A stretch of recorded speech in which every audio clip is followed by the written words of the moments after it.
बोलो भारत माता के।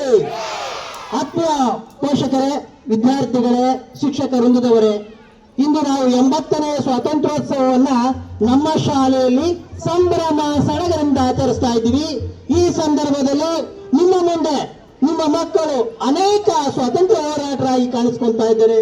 ಮಹಾತ್ಮ ಗಾಂಧಿ, ಚಾಚಾ ನೆಹರು, ಸುಭಾಷ್ ಚಂದ್ರ ಬೋಸ್, ಸಂಗೊಳ್ಳಿ ರಾಯಣ್ಣ, ಒನಕೆ ಓಬವ್ವ, ಬೆಳವಡಿ ಮಲ್ಲಮ್ಮ, ಹೀಗೆ ಅನೇಕ ಮಕ್ಕಳು ತಮ್ಮ ತಮ್ಮ ಪಾತ್ರವನ್ನ ನಿರ್ವಹಿಸ್ತಾ ಇದ್ದಾರೆ. ನೀವು ನೋಡ್ತಾ ಇದ್ದೀರಾ ಝಾನ್ಸಿ ರಾಣಿ ಲಕ್ಷ್ಮೀಬಾಯಿಯನ್ನ, ಹಾಗೇನೆ ಗಾಂಧಿ ತಾತ ಇರ್ಬೋದು, ನೆಹರು ಇರ್ಬೋದು, ಮತ್ತೆ ಒನಕೆ ಓಬವ್ವ ಇರ್ಬೋದು, ಇವರೆಲ್ಲರೂ ಸಹ ನಮ್ಮ ಸ್ವಾತಂತ್ರ್ಯಕ್ಕೋಸ್ಕರವಾಗಿ